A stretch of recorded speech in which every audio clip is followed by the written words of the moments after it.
Hey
Leslie, can you hear me?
Hello.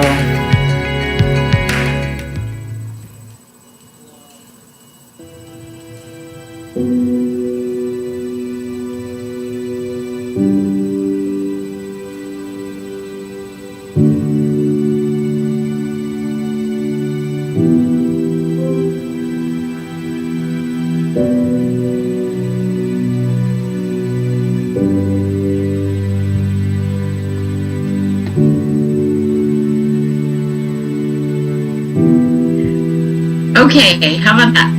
All right. I can But you're frozen.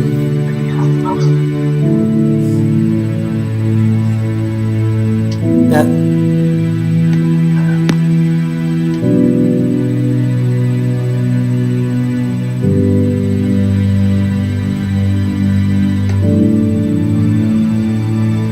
Okay, it's working now. Better? Is that better? Yeah, there seems to be a little bit of a delay, but it could be my computer because I'm trying to do so many things right now. Now, can you see if you can share your screen so we can make sure that's okay and working? Sure.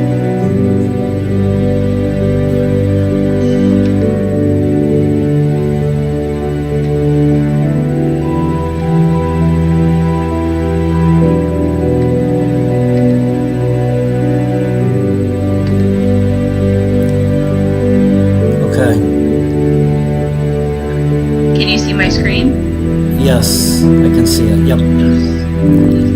Okay. Looks good. So I will. And this is version 2.0. Okay, good. So I will take the screen back. Okay. Yep. Let's see here. Yeah. So there we go. And then, like I said, I'm going to share. I'm going to do a couple of announcements right at the beginning, and then I'm going to show that video that I showed you. It's just under 3 minutes, and then I'll very quickly introduce you and then turn it over to you. And I'll have. I'm nervous. Nah. The interesting thing about this is that you're kind of just speaking to your computer screen and to me, and so. Yeah, I guess I have a little happy face right here to remind me to look at my screen. My camera. Is the lighting okay? Yeah, the lighting's perfect. Let's see here. I'm going to monitor the chat box as I told you earlier. And so if any questions come up, do you want me to kind of butt in? Okay. Okay. So if any question comes up that's pertinent to what you're talking about, I'll interrupt you and read out the question, and then based on how much time we have left over at the end, we can do final questions and such. Okay. Let's see, so it's 6:45.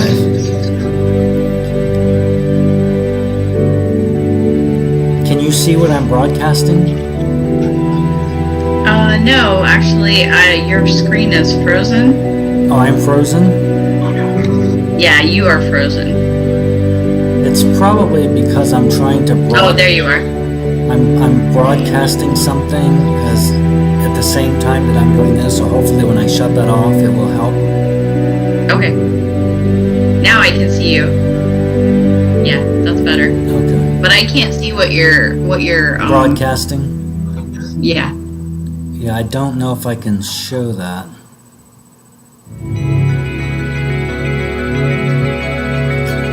Can you see that?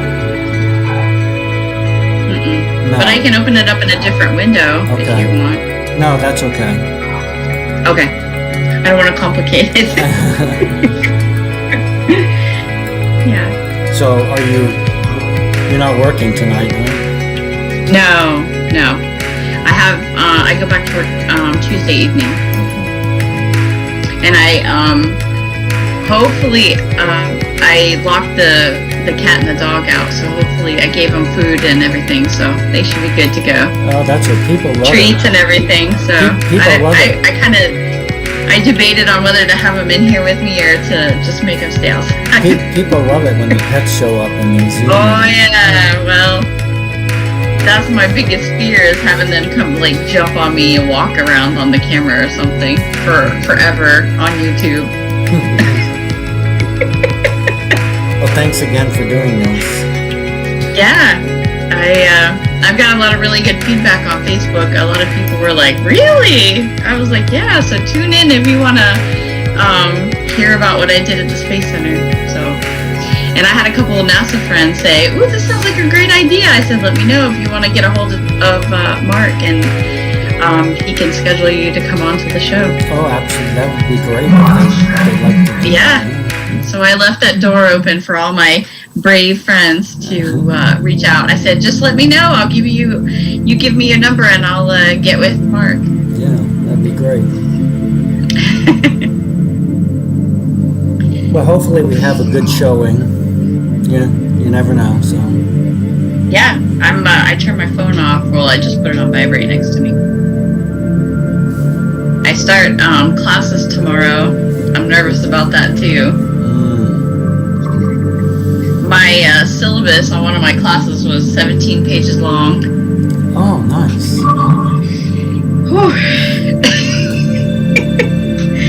It's a lot of reading before we even start. I'm gonna run over real quick and get some hand lotion because my hands are dry. I'll be right back. It's just like right around the corner. No problem.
Hear you.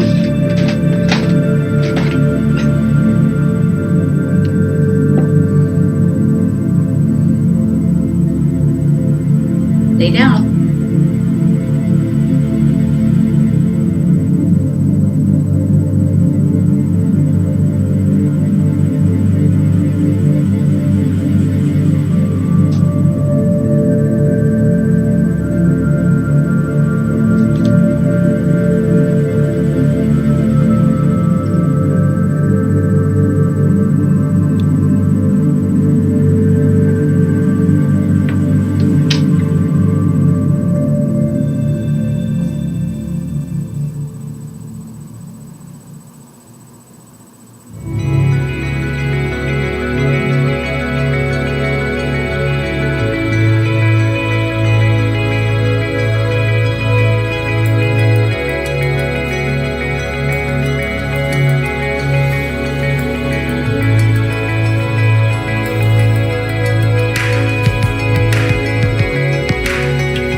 dog is sitting here next to me. I think he's going to cause more issues if I don't let him in. So he's got his little rug over here, so I'm hoping that he'll just lay there.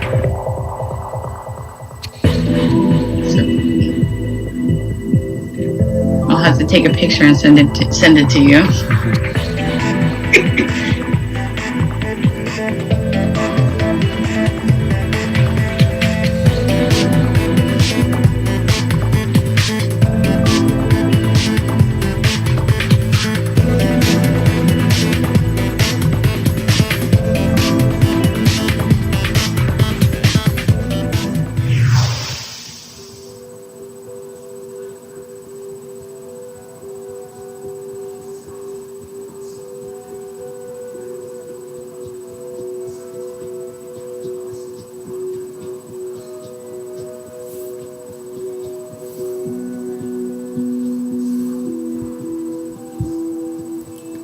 By the way, when you see me looking away like this, I'm looking down at my iPad to look at the chat box. I'm not ignoring you. I just... Oh, no, that's fine. That's how I have to do this. I'm sure it's a lot of setup on your behalf, and I appreciate that. There is some interesting technological things that go into doing this. I was wondering if we could, do you think it's a good idea to do the videos? Like, I put the links in the presentation. Do you want me to try and run those, or do you... Yeah, see if you can run them. If we have time? Yeah. If you wanna just let me know if we have how we're doing on time. A lot of them are really short. Okay. And some of them are just articles to go to for more information. Okay. Do you want me to say, like, okay, we've got 30 minutes left, something like that? Yeah, you can do that. Okay. Yeah, I have the time down here, but I just wanted to make sure that we're good on time. That's why I put the pictures at the end. We can go through those either slowly or quickly at the end, depending on how the time is going. Okay. And it's just like you said, it just kind of depends on the questions and stuff.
All right.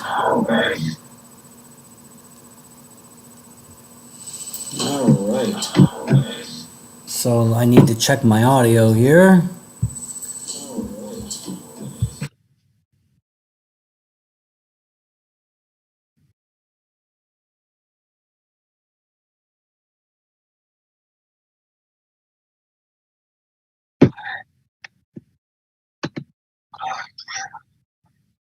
I can hear you.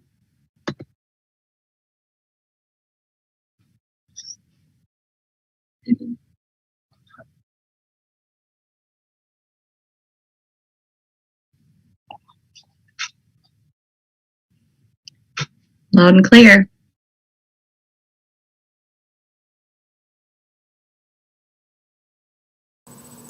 One more. Can you hear me now? I can. Okay. Can you hear me now? I can. Okay. All right, very good. So, good evening, everyone. For those who don't know me, my name is Mark Gillette, and I'm a NASA JPL Solar System Ambassador, and I appreciate you so much joining us tonight. Before we get started with our special guest, I do have a couple of announcements for you. I have 2 upcoming YouTube live events that I'd like to share with you. On Sunday, October the 10th, starting at 7 o'clock p.m. Eastern Time, I will be doing an event entitled What's Up at NASA?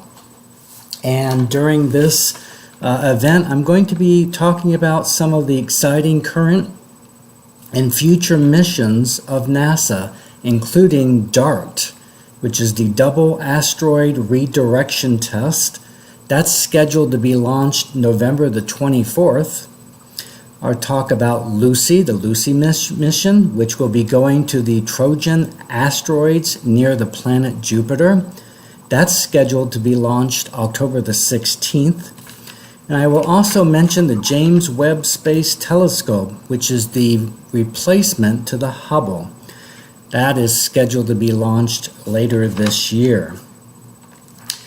On Sunday, November the 14th, speaking of the James Webb Space Telescope, I will be doing a presentation here on YouTube Live starting at 7 o'clock p.m. Eastern Time, all about NASA's James Webb Space Telescope. And the James Webb Space Telescope is scheduled to launch later this year from French Guiana in South America. So I hope that you can join me for one or both of these events.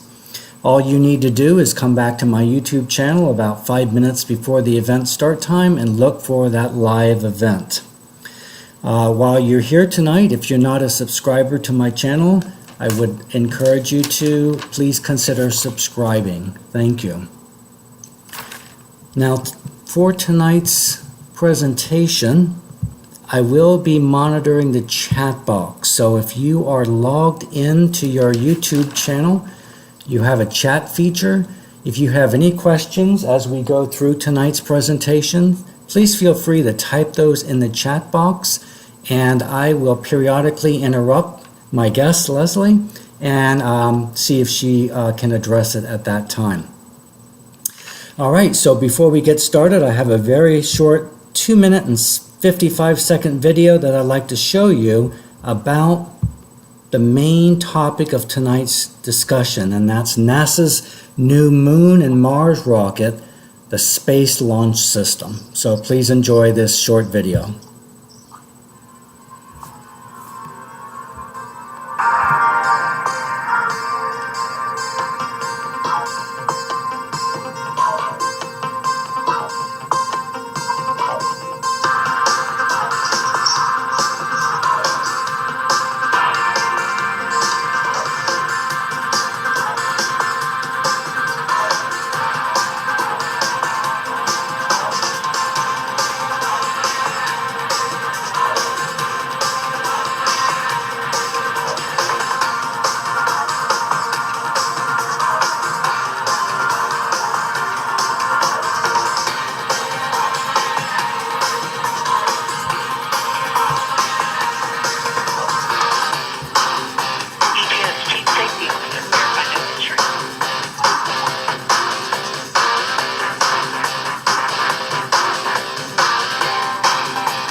booster ignition and liftoff.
All right, very nice.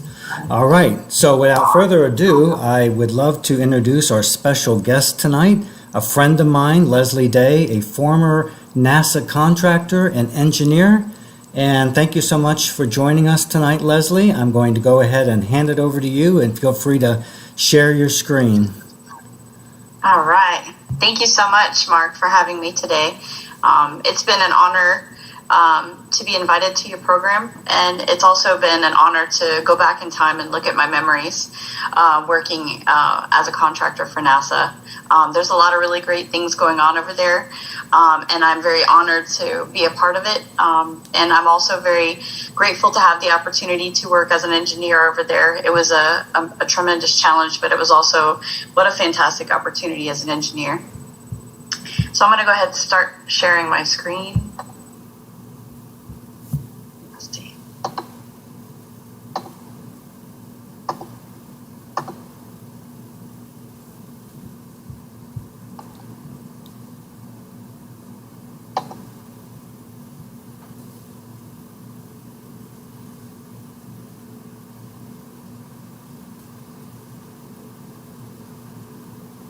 All right, can you see my screen? Yes, looks great. Okay, fabulous. So again, my name is Leslie Day. I'm an electrical engineer by trade. I've been working as an electrical engineer now for about 20 years. I had some previous military experience, and I worked at various jobs prior to coming to the Space Center in 2013. I did want to put a disclaimer in here to let you know that I do not currently work at NASA, so there's always a disclaimer to let you know that the views and comments expressed in this presentation are mine and mine alone, and don't represent NASA, Kennedy Space Center, or any of the subsidiaries out there at the KSC. I like to start with something positive and motivational. This IEEE quote is really fantastic because it talks about, it says, as engineers, we are going to be in a position to change the world, not just study it. And that was the case when I started working at the Space Center and with all of the companies that I've worked at throughout my time as an engineer. And it's really important to understand that engineering is a challenging role, but you're making your companies and the facilities that you're working for, the manufacturing companies that you're working for, whatever you're doing, you're really making a difference in making the company, the facility, the government, or the space program in my case, more successful. So this is my very first day working at the Space Center, and I don't know if you can tell, but I have a smile that wraps around my head about 3 times. I was so excited to have the opportunity to work at NASA. It's been a dream of mine since I was a little girl. I was so nervous this day and so excited about this opportunity, and I had no idea what the future would hold. And I just love this shot because I I had so many emotions this day, and I had my little temporary badge. So it was a tremendous beginning to a wonderful career out there. So we're going to talk a little bit about the work that I was actually involved in. I worked for the engineering group, the electrical division, while I was out there. And this is their motto. And a lot of the guys that work for NASA, they actually wear these KSC engineering shirts. So back in the 60s, they had started a facility called the Engineering Development Lab, or as we call it, there's a lot of acronyms at NASA, the EDL. So the EDL was actually a building where the astronauts would actually work, train, and live back in the 50s and 60s, getting ready to go to the moon with the Apollo program. So this is one of the old photos of the Engineering Development Lab. And actually upstairs is where I worked. This is just an old photo to show you what it looked like. This is also another photo with the lunar module during the Apollo time. There was a lot of preparation, as you can imagine, going to the moon. So these old photos and the training that the astronauts had to go through to not only simulate landing, taking off, and collecting data on the moon, a lot of that was captured during video so they could train future astronauts doing the exact same thing. So a lot of these old photos were based on the EDL and the training that was accomplished there at the Engineering Development Lab. Hey, Leslie, can I interrupt you for a moment? This is the moon buggy, also in the same building, but it kind of shows the scale of the moon buggy and how they had to basically put it all together. It was kind of wrapped up in a box outside of the lunar module, and they had to take it apart and put it together and remove it from the side of the lunar module. So this is a very interesting photo to show us perspective on how you had to pack to go to the moon. So my assignment at KSC, I call it engineering at its core. This was a new design. They had taken everything that I was at Kennedy Space Center in the work that I was doing. They completely demolished it and started anew. It had been out at the facility for 30 years throughout the entirety of the shuttle program. So it was a new design, and it required new thinking, and it required an update on all of the technology. So it required outside the box thinking. There's a lot of new problems going forward. This is a larger vehicle, larger than anything that we've launched before, actually anything that has been designed up until this point. So there's a lot of new problems with new designs, so it required outside the box thinking.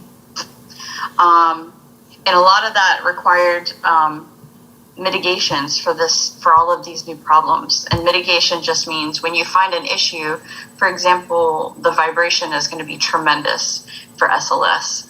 So with that new data, when we do testing, we have to mitigate or we have to work around. We know that there's a problem and we have to fix it, come up with engineering solutions to mitigate these issues. Hey, Leslie, can you hear me? Yes, I can. There's a white bar near the bottom of your screen that says stop sharing and hide. Can you click to hide? Great, thank you. Sure can. Thank you. Yes, no, thank you.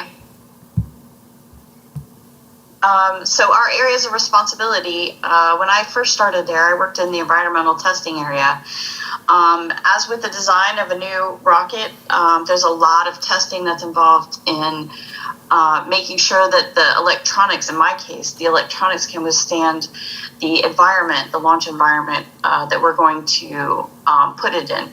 So in my case, I worked on acoustic, EMI, which is electromagnetic interference, thermal, and vibration. In these areas, I worked at the magnetic interference.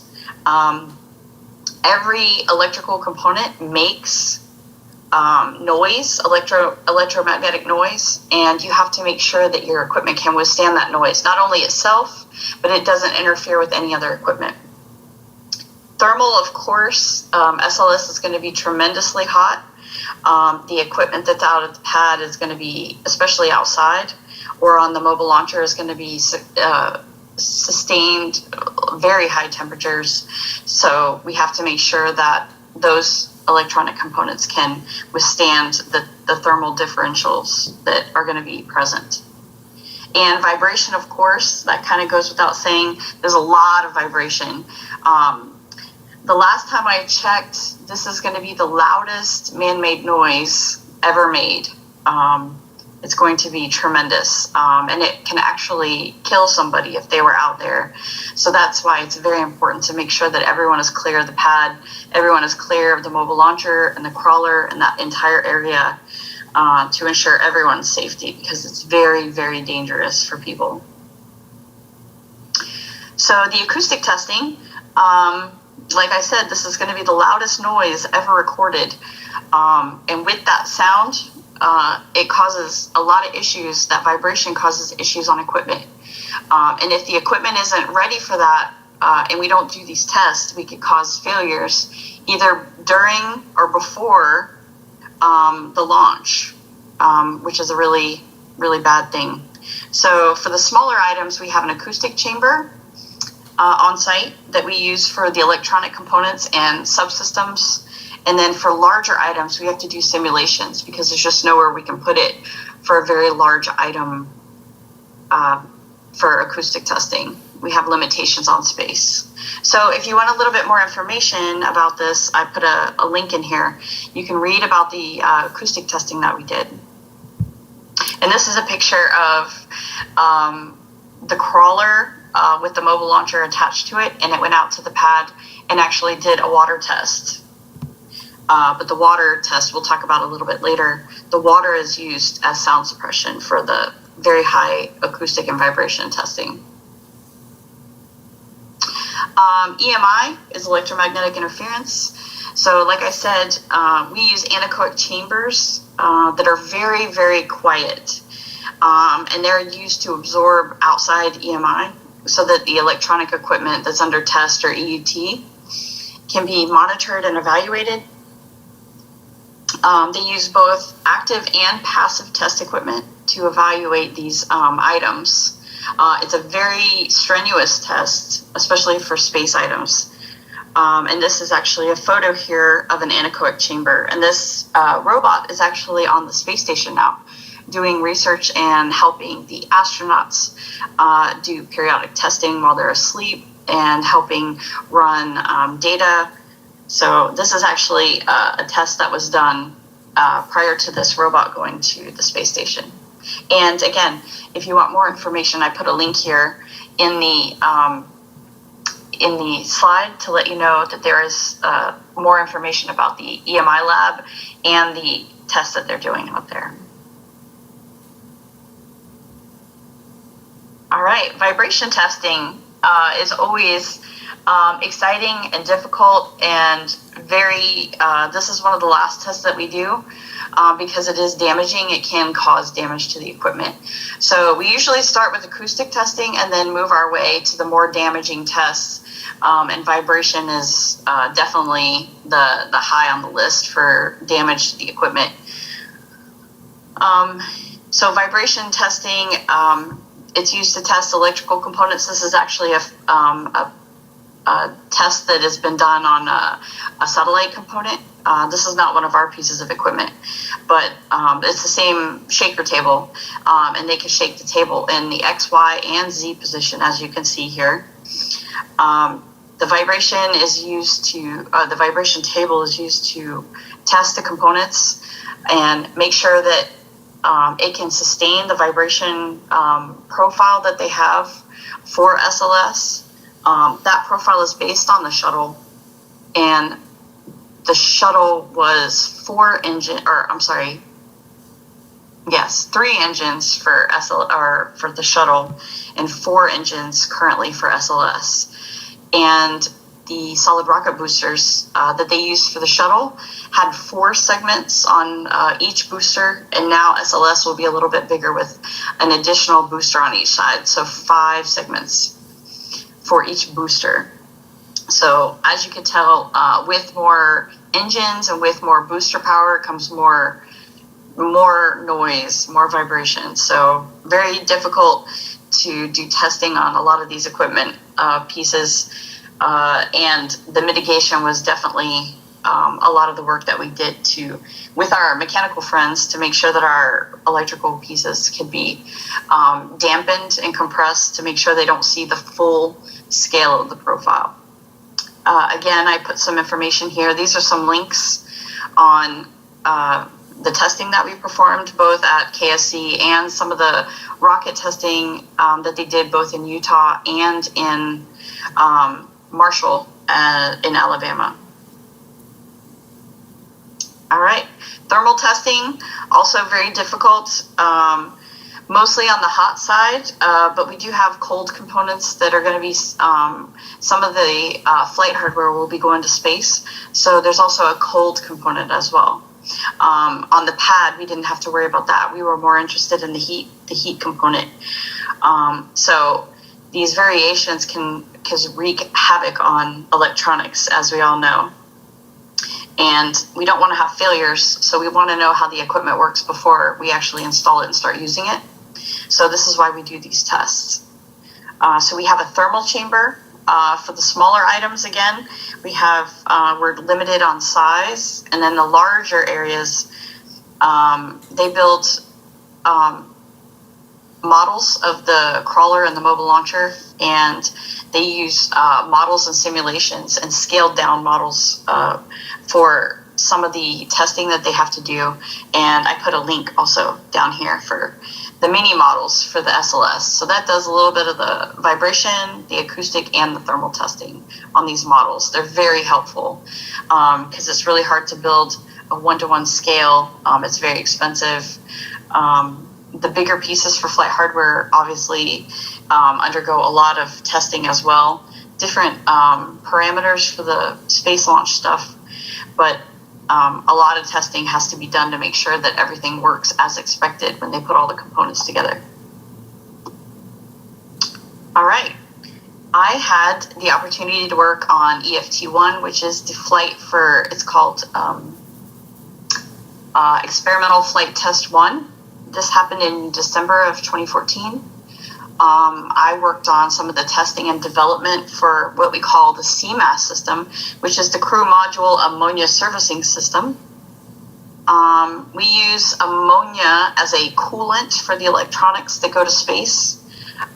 We don't use Freon because it gets clumpy in the very cold temperatures. So we use an anhydrous ammonia, which is a very pure type of ammonia. And this is used to cool down all of the electronics that are running during the spacecraft flight. And these components sit right behind the ablative heat shield that the Orion spacecraft is going to be using. So in order to make sure that the electronics stay cool and within their temperature parameters, we use this ammonia servicing system to keep everything cool. So this was a joint effort between NASA, my early contractor ESC, and Lockheed Martin. And this was used for, like I said, heat dispersion. On the flight duration, this flight took off at Kennedy Space Center, and just 4 hours later, it had made 2 trips around the Earth, gone out 3,600 miles, and then came rushing back at about 20,000 miles an hour, as you can see on the photo, to try and test that heat shield, the ablative heat shield, to make sure that we had the right thickness on the heat shield, and came screaming back to Earth, and landed in the Pacific Ocean just 4 hours later. Very, very stressful day for everybody that worked on that system. So this system was used for the blackout time during shuttle time. When the shuttle would come in, there would be a blackout time of about 3 minutes as it glided back in through the atmosphere, and that caused the radios to be silent for that time. But because of how fast Orion was coming back, the blackout time, I think, was 64 seconds. And it was very stressful because we were worried that that was going to be the highest heat that Orion was going to see. And as it came screaming back, if the crew module ammonia system didn't work, then the radios wouldn't come back on. So I remember being here with my brother who came down for the launch, and I was just pacing around watching the live coverage of Orion coming back, and I just wanted to make sure that it came back. I wanted to be able to hear them say that the radio silence we had gone through the blackout and that everything was okay, and it just seemed like it took forever. It was a very stressful time. That was my first glimpse of what the stress of working at NASA really was. That was a very difficult 64 seconds. But I remember hearing them say that we've reestablished communications with the vehicle, and I just could not have been happier. That was a very proud moment for me. So here's the liftoff of EF-21, the experimental flight test. It actually flew on a Delta IV Heavy rocket from the Air Force side. It was a very large rocket. It was very cloudy that day, unfortunately, but it was a beautiful launch for about 10 seconds. But everything went well. Tremendous sound coming from that rocket, especially from this close. And after it left, all that was left was the vapor left. And everybody was cheering. It was the beginning of SLS and us being successful moving forward. So after that, I started working on some software development work. I started working on what's called the Launch Release Subsystem, or LRS. The launch release system actually releases all the umbilicals from the vehicle, which are all the arms that actually go out to the vehicle. So you have the mobile launcher, and then you have all of the components that are going back and forth. Like you have breathing air, you have the cryo, you have hazardous gases, you have interfaces and connections to the vehicle to ensure that monitoring and health of the vehicle, power systems going to the vehicle. So all of those things run through those arms or those interfaces between the ground systems and the actual vehicle. All of this stuff, if you go back and look at the Apollo videos, all of this stuff is modeled from Apollo. But back then it was a lot of mechanical. It was either a swing arm or it was counterweighted so that the arm would swing back and get away from the vehicle as it ascended from the launch pad.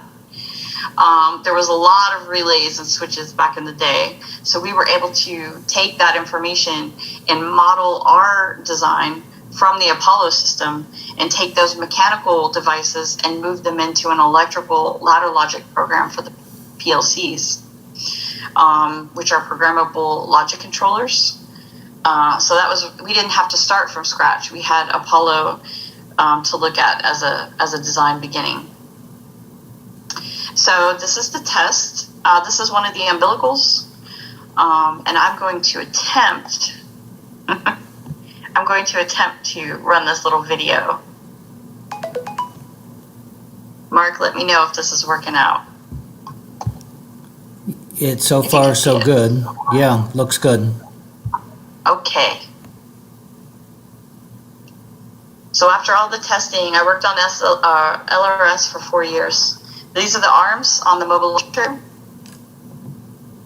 This is one of our first tests to move the swing arms based on the software that we designed.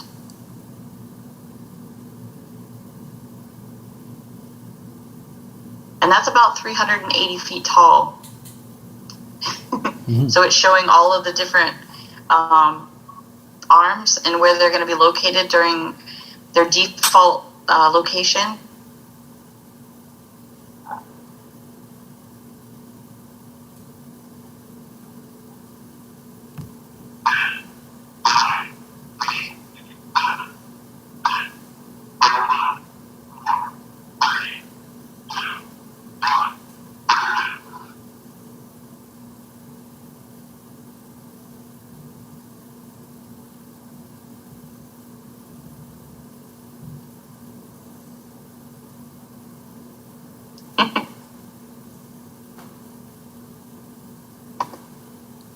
So it doesn't seem like a lot of work, but that was a tremendous amount of work. We did 4 years of work for that test, and going through all of the verifications and the validations. the designs, working with the launch accessory team, which is the ones that actually work on the umbilicals. There's a lot of handshaking in everything we do, and we have to make sure that our system works not only for us, but it interfaces with everyone else, and we have to work out the bugs of all the interface testing is tremendous as well. So once we verify that our equipment is working, then we can move to the interface testing, which is always difficult because you have more people, you have more validations, and then if something doesn't work, then we have to go back and look at where the issues are and work those out. And like I said, this was a tremendous accomplishment for us to get to this point. There were so many people involved in this test, not only the launch accessories guys, but all the hazardous gases and everybody that had interfaces on these umbilicals as well. The mobile launcher, because it was installed on the mobile launcher, the crawler people, the vehicle people watched this test. So it was a tremendous group project. A lot of moving parts and a lot of working together. So. All right, and then we move on to the ignition overpressure and sound suppression system, or as we affectionately call it, IOPSS. So IOPSS in the beginning for Apollo, this is a fun fact. So the first time that the Saturn V was launched was Apollo 11 in 1969. And they had never launched this vehicle before. They didn't know, there was a lot of unknowns because just like SLS, we're going to learn a lot from the first launch. So as the vehicle took off, the sound was so tremendous, and you can actually YouTube this, the original video and audio of the Apollo 11 launch. Walter Cronkite was a very famous radio voice, and he was covering the launch, and he exclaimed, because he was at the press site for the launch, he actually exclaimed on the audio, he said, "The roar is tremendous." It actually shook the building launch control in the firing rooms, just so you could hear it in the video behind him, or in the audio. The whole building shook, and the sound was so significant that it actually blew out windows in Titusville, which is about 15 miles away from the launch pad. And there was a lot of damage because the sound just raced across the Indian River Lagoon, and it was so loud and such a vibration that it caused windows to shatter, and caused a lot of damage in the local area. So I'm sure that there were some concerns and some discussions about the next launch after that, but IOPSS, or the overpressure sound suppression system, was the answer to that. So the next launch, they actually had IOPSS. So they use water as a sound suppression on the pad. So when you see, they have a big water tower out there, and that water is used for sound suppression. And it causes damage, sound causes damage to everything, not only locally at the pad, but very far reaching if they don't suppress the sound. So this water is used starting at the beginning of the engine starts, which is T-6, and it runs not only through the engine startups and the SRBs, but also beyond the launch to cool the pad off. It's also got that feature. It's a win-win because it cools off the pad surface and all the umbilicals and everything as the vehicle takes off. All of that sound and the vibration and the acoustic and the flames is kind of dampened by this water system to try and prevent it from causing any really big damage.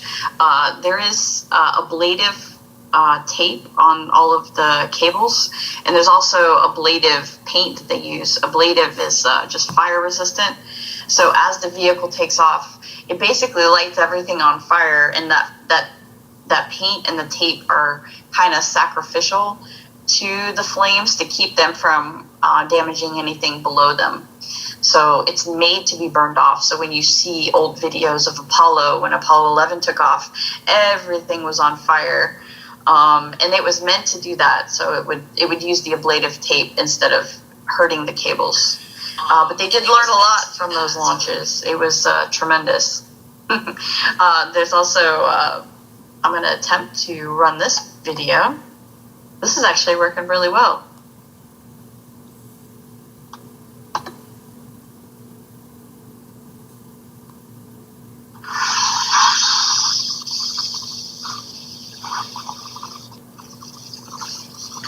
Just a tremendous amount of water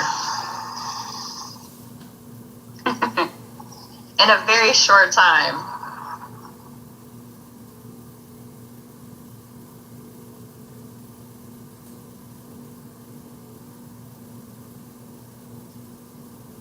So much water.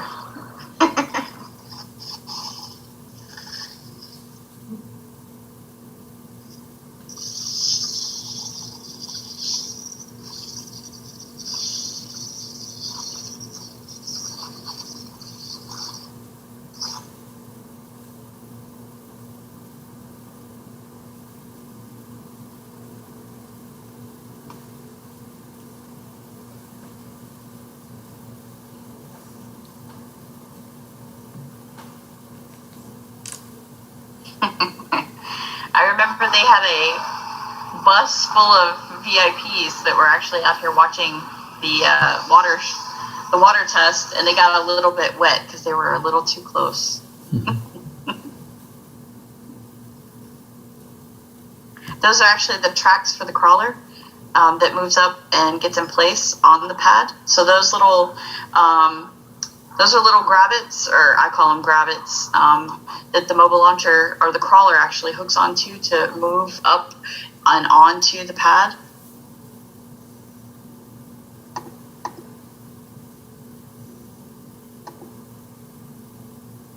All right. Yeah, so those hooks, the mobile launcher, when it moves up the crawler, when it moves up the pad, as it moves up the pad, it actually uses those grommets to actually connect to and help it, assist it move up the pad so it doesn't slip, which is very important because it's got the mobile launcher on top of it. Yeah, that's a picture of the sound suppression system. It always kind of reminds me of Super Mario Brothers. I'm going to date myself in the mushrooms and Super Mario Brothers video games. Because the water, if you can imagine, the water's been sitting in there in the pipes ready for this test for a while. So it's warm out there, so we have some algae. So it's good to flush these systems. And it kind of went everywhere because the mobile launcher's not there. Usually they have pipes coming through the mobile launcher that'll direct the water, but because the mobile launcher wasn't here for this test, this was just a base test, the water just went everywhere.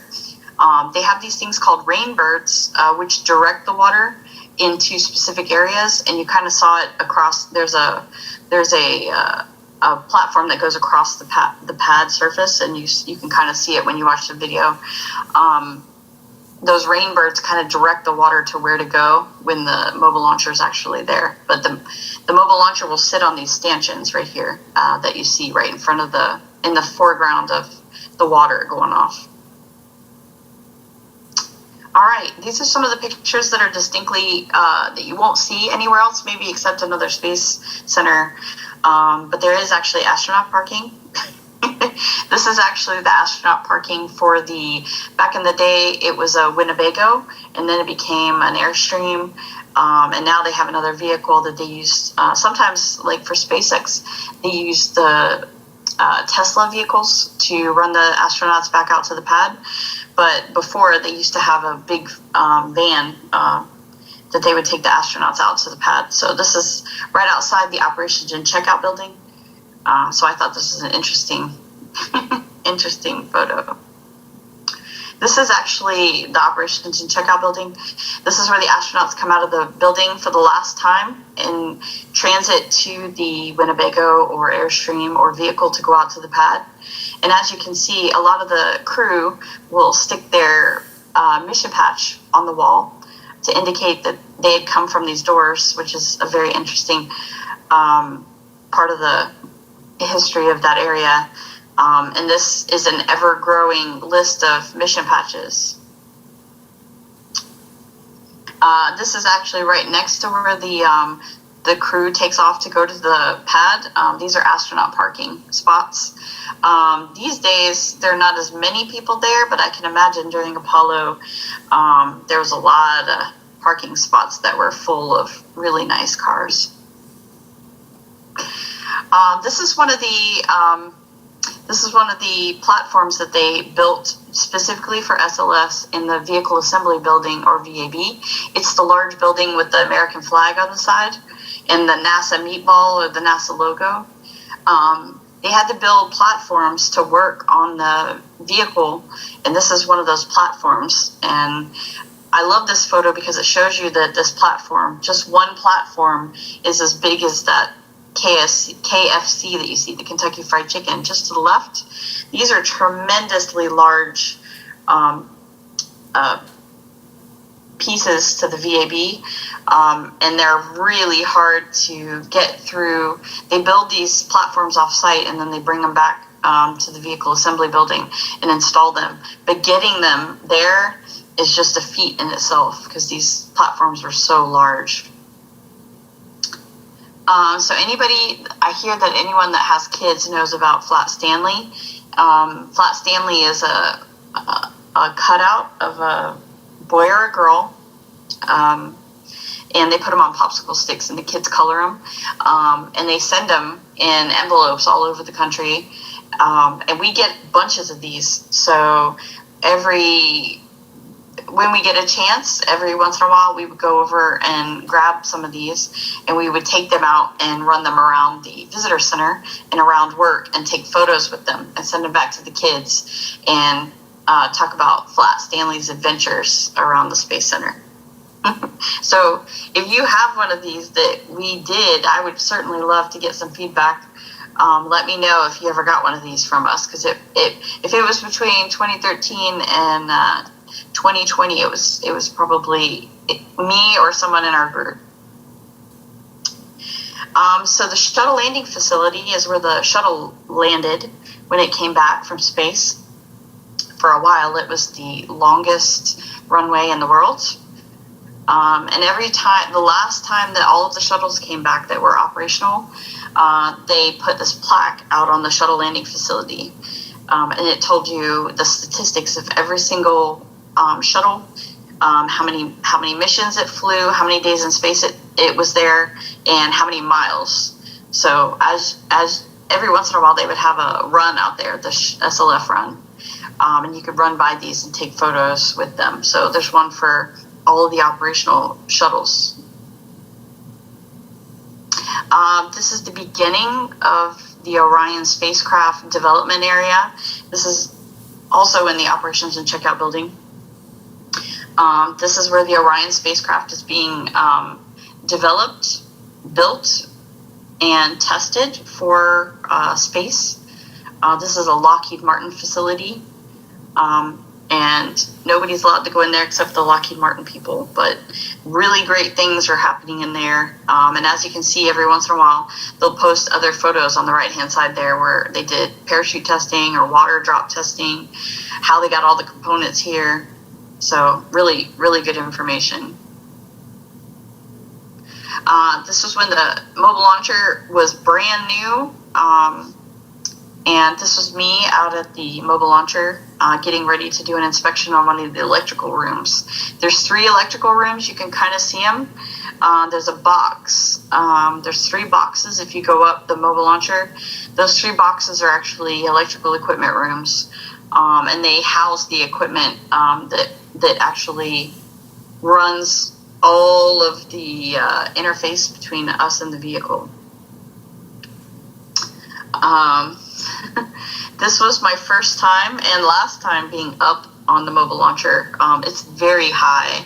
I'm not particularly a fan of heights, and this was definitely the biggest test for me, was being up on the mobile launcher.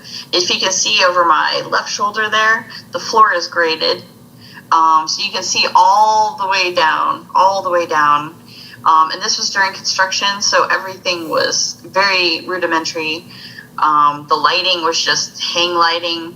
Everything wasn't where it would be eventually. But this was very high. and we had to do a walk down of the equipment rooms and the areas up there, and it was just very scary to me. Very scary. But we stopped to take a photo because I knew I wasn't going to go back up there. And of course, that's the VAB in the background, isn't it? Oh, yes, yes. And just to the left of the VAB, the Vehicle Assembly Building, that's the largest. It used to be the largest building, one-story building by volume. And to the left of that is Launch Control, or the Launch Control Center, LCC, which looks very small in this photo. Very small. All right. This is one of the test panels. So this is where the astronauts actually sit to get their spacesuit tested. So they do air testing. They do the vacuum test to make sure that all of the areas in the suit there's no air escaping from the suit. So these chairs are actually the ones, if you go back and look at some of the footage of the shuttle program, this is where they do all their suit testing, and they get suited up. It takes a very long time for them to get ready in the morning or right before the launch. So they sit in these chairs while they have people help them put their boots on and their gloves on and their helmets on, and they do comm checks and everything.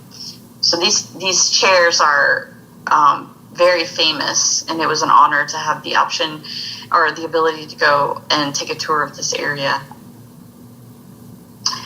One of the many days I was working at the pad, that's Launch Pad 39A, which is behind me. There's actually a SpaceX rocket that's on the pad. So as you can see, it's actually pretty close, relatively close. So if they do launches, we have to clear our pad because if something were to happen, God forbid, then we would be too close. So they wouldn't want us to be too close. So this was a day that they were just doing testing and they weren't going to launch because we were still out there. But hard hats required, bug spray. There's a lot of mosquitoes out there because we are in a wildlife refuge. So lots of wildlife out there for sure. This is the famous aircraft called the Guppy. This aircraft, as you can see, this is a joining ring. If you look at the American flag that's inside the Guppy, just south of that is the connecting ring that's going to connect the core stage fuel tank with the secondary stage, which is the ICPS. That big, huge ring is so big, they have to have a specialized plane to actually carry these things. So the Guppy was made back, I believe in the 50s, to be the vehicle to carry these large items.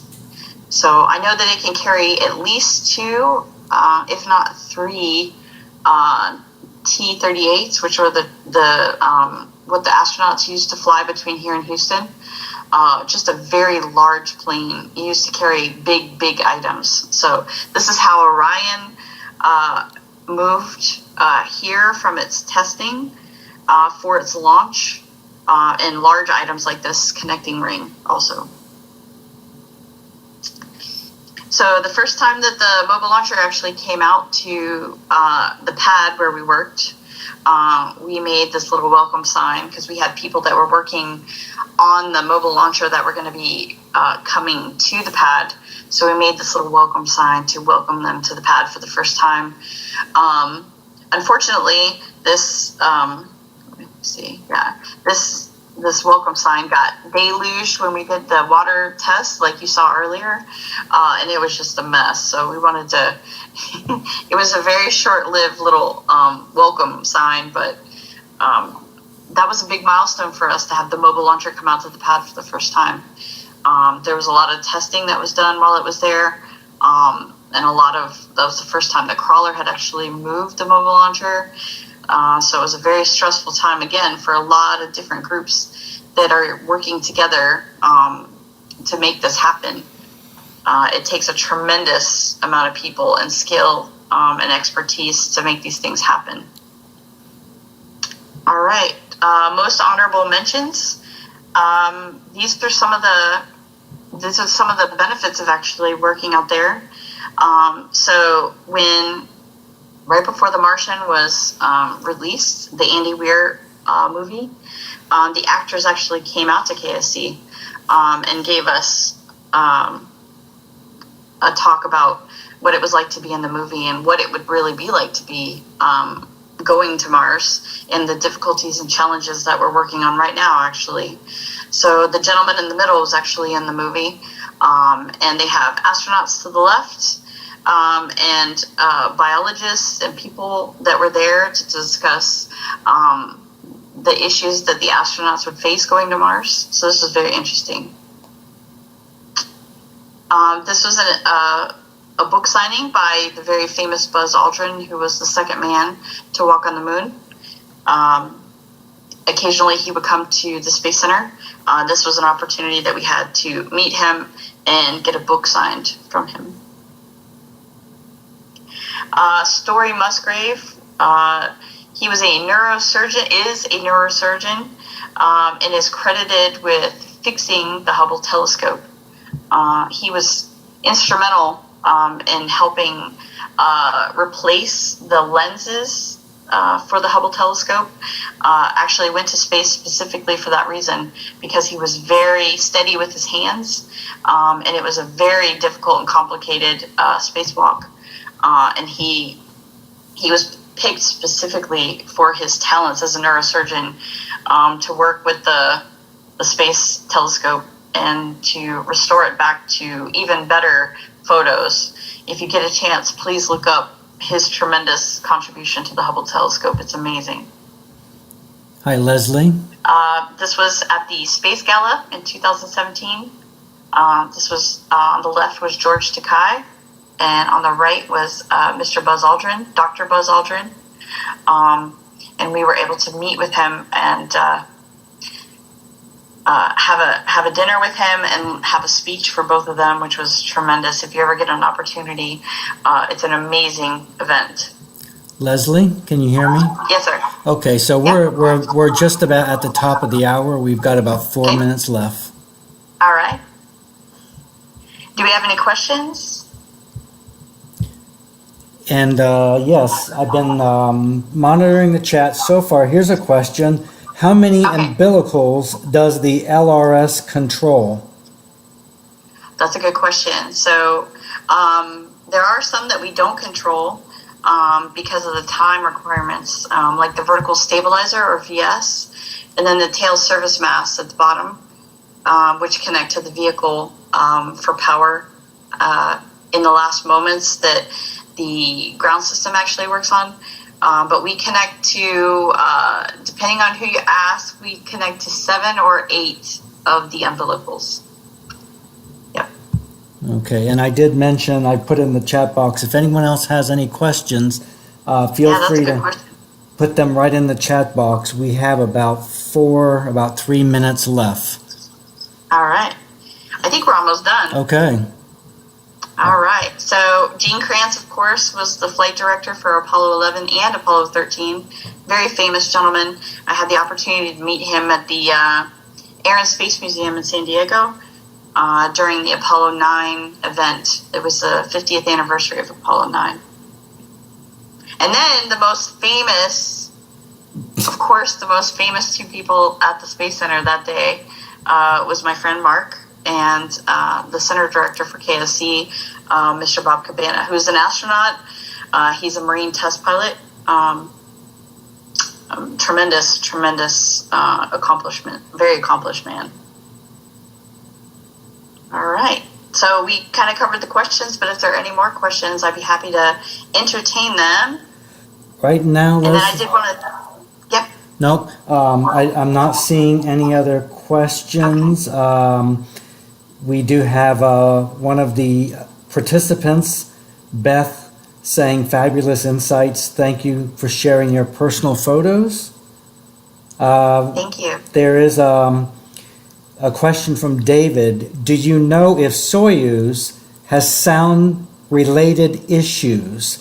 I don't remember seeing any water-based suppression system, he says. Do you happen to know anything about Soyuz? So there, yes. Soyuz actually, so they have several different sites that they launch from. And the Soyuz rocket has localized sound suppression, but their water, but their actual umbilicals actually kind of V off instead of kind of swing off. There's a lot of different ways to connect and disconnect the umbilicals. So if you see the Soyuz launches, their umbilicals kind of just fall back a little bit. So I know that they have localized stuff down where the pad is, but I don't think I've ever seen any water suppression on the umbilicals or the arms that disconnect from the vehicle and kind of lean back. That's a good question. I'm gonna have to take that question and look it up. Okay. All right. Okay. I'm not seeing any other questions. So David said fascinating. Thank you. And so I'd like to very much thank you, Leslie, my friend, for taking your time to spend with us tonight and to putting this presentation together and sharing your personal experiences working at NASA. I do actually have a personal question. When you see the first space, the first launch of the SLS, which is still currently scheduled for later this year, what will be going through your mind knowing that you had something to do with this very historic event that's occurring? I've thought about that for a really long time. The launch was initially scheduled to happen in 2017, and this was a tremendous design rebuild for SLS and the pad, the launch control center. Everything that's involved in this is just a huge scale process.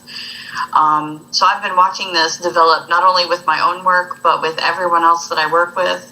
And I've thought about that many times. I'm very excited about the launch. I remember what I felt like for the EFT launch. I was very nervous because, I mean, as an engineer, you take all of the considerations into account for everything that you work on, and it's very difficult to watch, because you know that the equipment's going to sustain electrical or EMI and acoustic and vibration, and to watch that for the first time, you just hope and pray that all of the testing that you did was worth it and successful, and that you don't get anything that's beyond what you tested for. And you're always going to learn new things, but I think it's going to be so exciting. I can't wait to watch it. I know that there's hundreds of thousands of people that are involved in this thing being successful. We do more testing than any other rocket program right now. We do a lot of testing, and that's because we've learned a lot over the last 60 years. And I'm wishing everyone that works out there the very best of luck. And I wouldn't miss this launch for anything. And this is going to be definitely the pinnacle of my success as an engineer, to watch this be successful, to watch all the systems work together. And I have a I have such a better view on what the Apollo team went through.